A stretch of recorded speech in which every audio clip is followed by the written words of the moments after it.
The Circuit of Ireland. It's one of the longest running events on the calendar and has seen some famous faces put their name on the trophy over the years. Billy Coleman, Jimmy McRae and Russell Brooks, just to name a few, with plenty of epic battles on those stages over the years. The current event may not have the marathon schedule of old, but that doesn't mean it won't be a challenge for the crews as they arrive in Dungannon for round 3 of the 2024 Irish Tarmac Rally Championship. Callum Devine starts this weekend with number 1 on the door, but a bad run out in West Cork will be playing on his mind. Yeah, not ideal. Obviously we're having a good run in West Cork, obviously in second, the Keith. But yeah, these things happen. Yeah, hopefully we can bounce back this weekend. We can. Keith Cronin comes here with 2 wins under his belt, but with tricky conditions expected, there could be a change of game plan for the current championship leader over the weekend. It's going to be hard on the call. Look, for me, I'm in a lucky position that I have the 2 wins, so maybe I don't have to go all out. Championships aren't one-on-one-off rallies, and look, we have 2 good rallies in the bag, so we'll get through the first few, hopefully. But as I said, it is that tricky out there, so we'll see what happens. Ryan McHugh had a great run in the previous round in West Cork. He'd be looking for more of the same again this weekend, but wasn't underestimating the challenge lying ahead. 4 stages this morning, 54 kilometres, so yeah, picking a tyre here is going to be hard this morning, but yeah, looking forward to it. Lots of stages is very tricky and mucky, but yeah, looking forward to getting going here. The modified winners from the previous round aren't here this weekend, so it's up to Mark Alcorn to set the pace in his escort. Aye, listen, I like the stages. They're brilliant. There'll be muck on them, and that's going to be part of it. Hey, that's the weather we're having. But they're going to dry out in the second half, so you'll be surprised like how quick they would get later on. Like.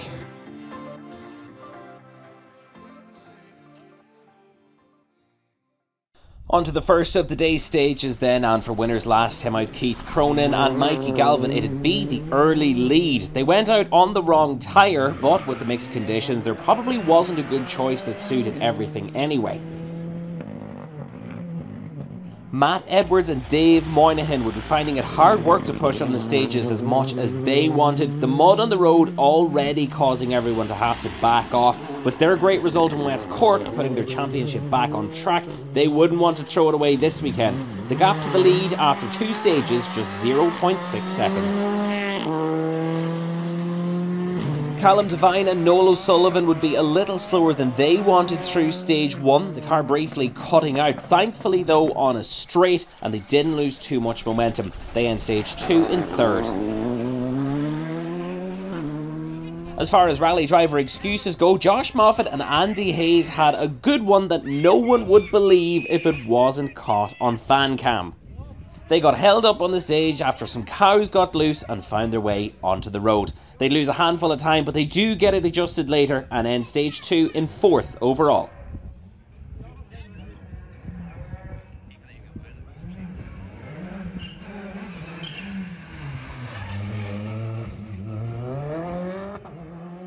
Johnny Greer and Niall Burns would also be struggling in the muddy stages, just not able to get enough temperature into the tyres to let them push on the dry sections. But with it being the same for everyone, it was still a good start to the event in 5th.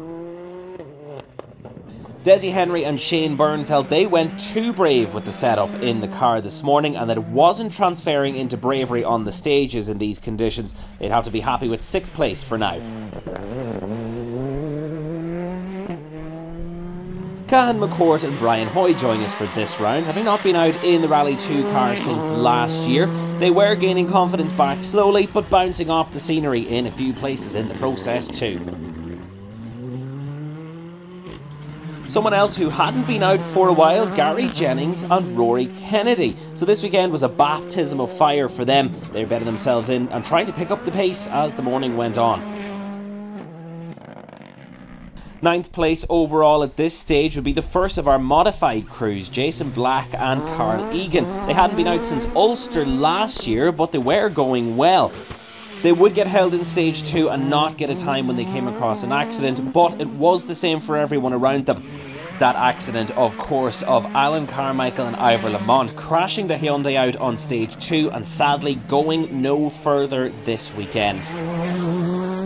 And another to get held up at that accident would be the second of our modified crews at this stage, Mark Alcorn and Darren Curran. They were finding it hard to push when you don't know the stages, commenting that a local could certainly find some more time in there. Third of the modified crews this morning would be Damien Toner and Aidan Gallagher. The medium tyres on the back of the car were not right for the conditions, but as we had seen from the others, there really wasn't a tyre choice that was right. In the RC4 class, the lead for Sheog Martin and Sean Marsh opening up an advantage of 24 seconds over the first two stages. A spin in stage 1 would hold up Cian Caldwell and Liam Egan. They found it difficult to get turned back round and lost some time, ending stage 2 in second in class. And third would be John O'Rourke and Ken Blanche, finding it slippery in there like many others, but lying just over a minute back from Caldwell up ahead. Previous round winners Ryan McHugh and Declan Boyle had been second earlier on, but a puncture on stage 2 would put them down the order in fourth and playing catch up for the rest of the day. In the historics, a good lead for Thomas Davies and Shane Buckley, 49 seconds up after 2 stages this morning. Their lead would be over the Chevette of Andy Johnson and George McMillan, who only had an 11-second advantage at this stage. So with 2 stages complete here on the Circuit of Ireland, the results at the top are looking like this.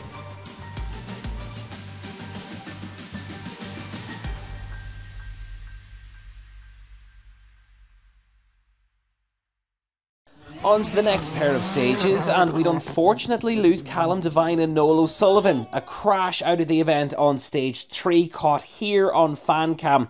A disappointing start to the season for the pair. That though didn't affect the battle for the lead, other than slowing Keith Cronin and Mikey Galvin briefly as they passed the car of Devine. They were managing things now. The risk of not scoring any points was too much if they tried to push too hard. That lead was a small one now, smaller than after stage 2, just 0.2 of a second difference between Cronin and the Fiesta of Matt Edwards and Dave Moynihan. There wasn't a lot of room for error on these stages, so the times were going to be close throughout the day. And down 130, chicane over junction, 2 wheels, right entry. Josh Moffat and Andy Hayes were continuing to find the mixed conditions tricky. Dry 1 minute and able to have a good push, and then wet and muddy in the next part, and just having to pick their way through. They end the morning in third. A similar story for Johnny Greer and Niall Burns. They were lacking that bit of confidence when they came round a corner to find mud on the road. Most of the stages were dry, but it was hard to push when you don't know where to expect the bad bits. Desi Henry and Shane Byrne were feeling better in their car now. There were plenty of bad places on the stages, but they had most of them noted, so they felt okay pushing where they could, ending the morning in 5th.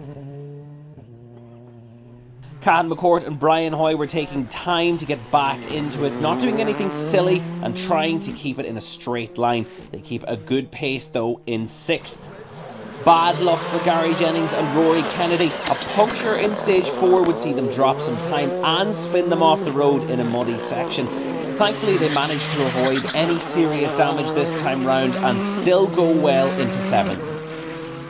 Jason Black and Carl Egan were pushing where they could, but still didn't feel they had full commitment on the fastest sections. They continued to lead the modified crews though, and with 10 seconds of an advantage now. With no service between the stages this morning, it meant that crews like Mark Alcorn and Darren Curran were on the wrong tyres all morning, so they were finding it hard to push. Still second place overall for now though in the modified. And exactly the same story for Damien Toner and Aidan Gallagher. They end the morning in 3rd in the modified and rounding out the top 10 overall. A spin in stage 4 wasn't helping the overall time for David Moffat and Martin Connolly. Like everyone else, it was a balancing act of where to push and where to not. They lie 4th in the modified for now.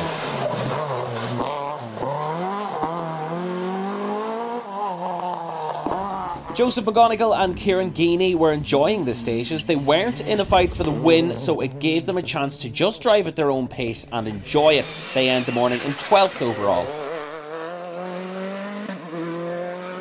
Damien Tourish and Donal McElhaney would be happy with the tyre choice on the muddy sections, but they weren't doing very well on the dry bits. Still though, if you were going to go off, it wouldn't be in the mud, so they were happy enough lying 5th in the modified at this stage and 13th overall. Conor Murphy and Sean Collins weren't having good luck at all. They bent the steering arm on the stages this morning and it would be causing them some issues on right-handers. They weren't losing a lot of time, but enough to keep them from pushing any further up the leaderboard. And just behind them in 15th overall, John Dugan and Paul Lennon would be having a few issues themselves. Brake fluid leaking around the pedal and a wrong tyre choice, made worse by the fact that they had carried 2 spares and didn't change them before the stage. Back to the RC4 class, and Cian Caldwell and Liam Egan would have gambled this morning on a medium tyre before leaving for the stages. Sadly for the pair, it wasn't paying off. They now lead the class though after the loss of this morning's leaders. For John O'Rourke and Ken Blanchett would be second. They found the later stages of the morning were a lot better for them and they were able to push a little bit more. Ryan McHugh and Declan Boyle were still in the chasing position this weekend, lying 3rd in the class for now and closing the gap a bit to 2nd. Certainly shaping up to be a good fight in the afternoon loop. In the historic class, still the lead for Davies and Buckley. They do get held up for a good amount of time on the stage though when they end up behind a car that had spun and rejoined. Thankfully the advantage good enough not to worry just yet. In second place, it'd still be the Chevette of Andy Johnson and George McMillan. They had a minute and a half to the lead, so they would just be looking at holding that place. Trevor Wilson and Paul Mulholland were struggling for traction in their BMW. They were unable to gain any time on the Chevette up ahead and were still 14 seconds back for now. For Alan Jardine and Raymond Knox in the Mark 1 Escort, it would be 4th at this stage, 10 seconds back from the Beamer ahead. And it would be the Little Talbot Samba of Johnny McDade and Tony McGovern that lies 5th in historics at this stage. Perhaps that small car coping just a bit better with the conditions to put them ahead of a good number of historic crews. So, with the morning loop complete and the crews off to make some very important changes, here are the results at the top.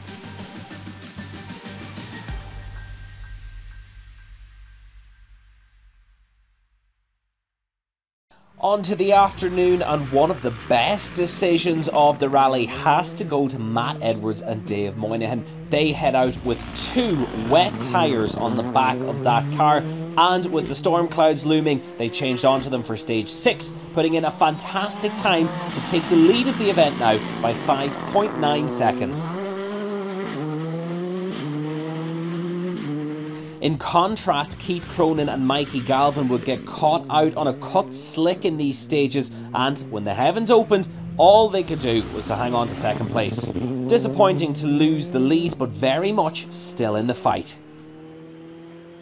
In the first stage of the afternoon, Josh Moffat and Andy Hayes were having problems with tyres overheating. A little rain would certainly help that out, but the downpour that they got was certainly more than a little rain. They got through it without taking any risks, and at least the tyres were no longer getting hot. Unfortunately, we'd lose Johnny Greer and Niall Burns in this pair of stages. They crash out of the event close to the start of stage 6, all okay, but going no further. Desi Henry and Shane Byrne felt like they weren't having a good run and felt like they were dropping time, but they end stage 6 in 4th now, helped of course with the loss of Greer. That place would actually be one they shared with Cahan McCourt and Brian Hoy. They reached the end of stage 6 level on times with the Citroen pair ahead. Such close competition after so many miles and very tricky conditions. Gary Jennings and Rory Kennedy were settling into a pace that they were comfortable with now, knowing that a fight for the win was off the cards, especially due to that earlier puncture. So they were just getting through now and looking for a good finish. The downpour in these stages would have been bad enough in a 4-wheel drive car, but for our modified crews who got caught in it, like Jason Black and Carl Egan, it would have been tough. Those wipers not even fully able to clear the window at times. They still lead the way though for now. And no change either for Mark Alcorn and Darren Curran. Second place was still theirs. It felt like a terrible run once the rain came, leaving the stages like ice, but it was the same for everyone. Jimmy Toner and Aidan Gallagher backed off a little. It would be all too easy to throw it away in weather and conditions like these. They still hold on to third place in the modifieds though. And rounding out the top 10 now were Conor Murphy and Sean Collins, struggling to see the road ahead at times, but getting through in one piece. The lead in RC4 wouldn't change on these stages, with Cian Caldwell and Liam Egan still leading the way there. Almost 2 minutes of an advantage meant that they could back off a bit if they needed to. Ryan McHugh and Declan Boyle were in no man's land really. They couldn't challenge for the win, and their second place came with a good advantage, so it would just be a case of getting to the finish now and taking that second home. And the same for John O'Rourke and Ken Blanche, third in the RC4s and unlikely to change unless anything happens up ahead. A similar story in the Historics, Thomas Davies and Shane Buckley now with just over 2 minutes of a lead in the class and looking good for another win. And for Andy Johnson and George McMillan, things were improving too, the times in the class spreading out a little and meaning that they could relax a bit. So before we take a look at the final class and overall results, here's a reminder of those times at the top here at round 3.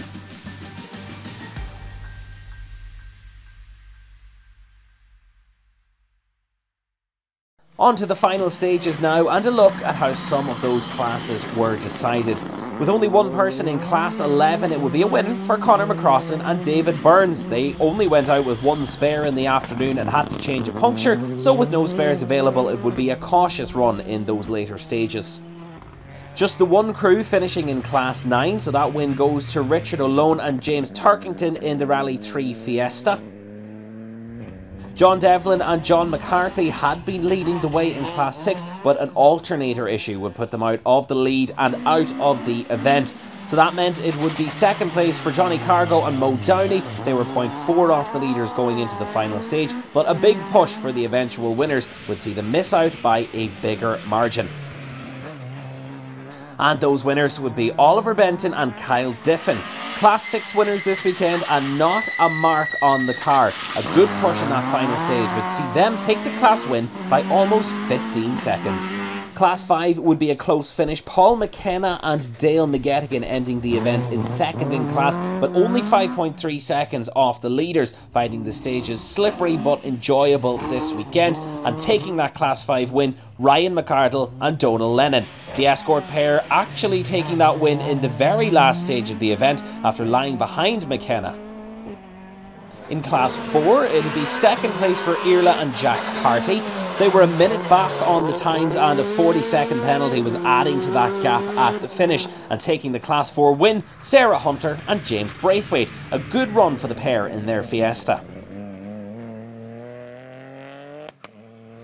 A bigger gap in Class 3 between first and second, and indeed only 2 finishers in that class. So for Joshua Baird and John Henderson it would be second, and taking the win in the Micra would be Adam Doherty and Michael Ward. A good result for the pair here on the Circuit of Ireland.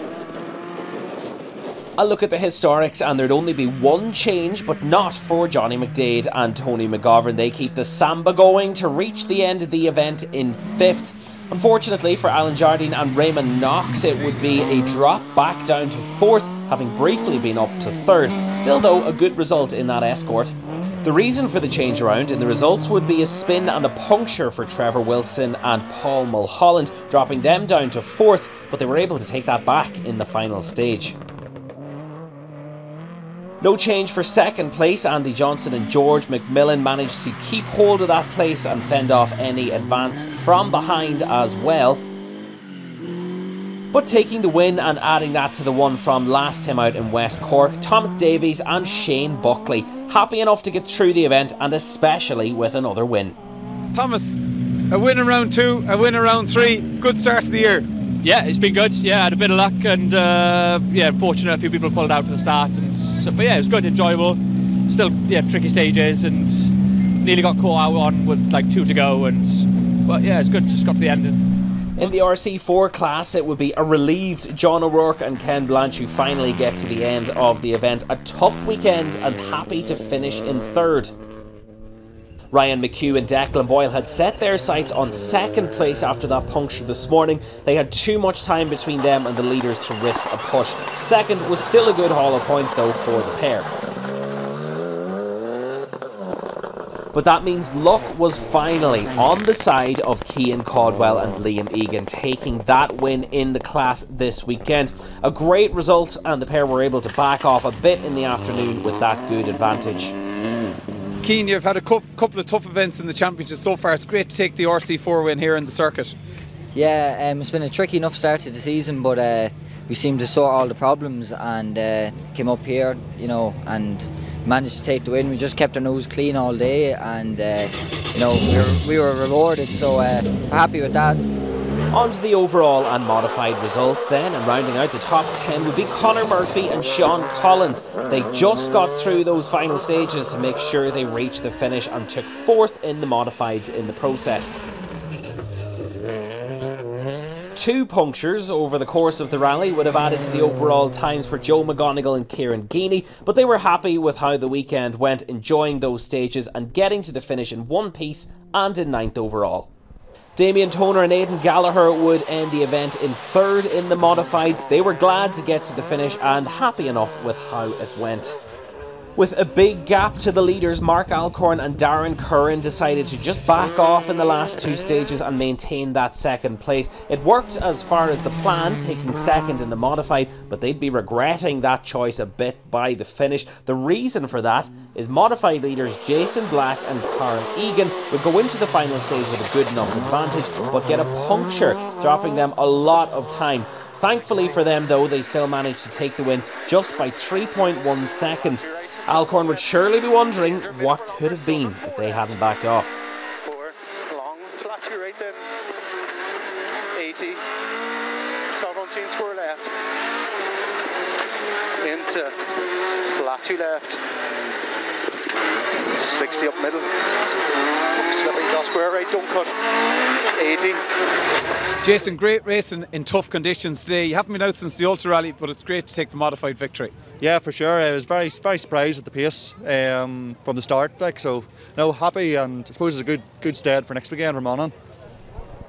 Back to the overall results, and for Gary Jennings and Rory Kennedy, a 5th place finish. A shame about that earlier puncture, but they enjoyed it and saw some good times on their first outing in quite a while. But the drama wasn't over just yet. With the final stage throwing another change into the results, we lose Desi Henry and Shane Byrne when they go off the stage, unable to continue. Cahan McCourt and Brian Hoy would have to slow a little for the stricken Henry, but happy enough with the pace in the final stages and delighted to be taking 4th this weekend. Josh Moffat and Andy Hayes still felt there was work to be done on the car if they were going to be fighting with the leaders. They were close, but not quite there yet. They do finish on the podium in 3rd, as well as the fastest Citroen, which means they do pick up some prize money. After losing out in the tyre lottery this afternoon, it'll be a 2nd place finish for Keith Cronin and Mikey Galvin. They had too much to lose by pushing, and 2nd place points were still going to be valuable in the championship with so long to go. That of course means it's the win for Matt Edwards and Dave Moynihan. It had been a long time since Matt had won an event in a Rally 2 car, Ulster 2021 to be exact, so the win would be welcome for the confidence as well as putting their championship back on track for the season. Leftish to stop. Good man. Whatever it will be. Well done, lad. Can't do anymore. So, after round 3 of the Irish Tarmac Rally Championship, the results look like this.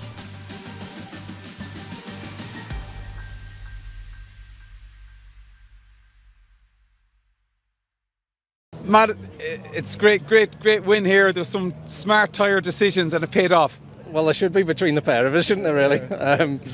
Yeah, we got it right all day, really. I was just very worried halfway through the first one that we got it very wrong. I didn't have a good feeling at all, but I just thought, let's not make any mistakes and throw time away, and we might get through it. But then we swapped we had 2 slicks in the boot, we swapped them on, and then, you know, I know Keith took a little bit on the next one, but, you know, we were there or thereabouts for the rest of the morning loop, and, you know, the wet stayed in the boot for the afternoon, thank God, and we put them to good use. So yeah, we were busy today.